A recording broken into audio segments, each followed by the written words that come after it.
তারপরে আমি সবকিছু ঠিক করে দেব। ঠিক আছে? খুশি তো এবার?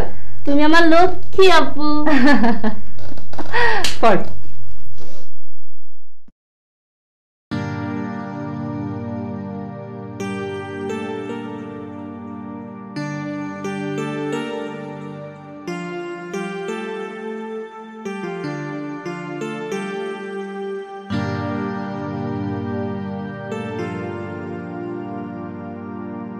তুমি কেমন আছো?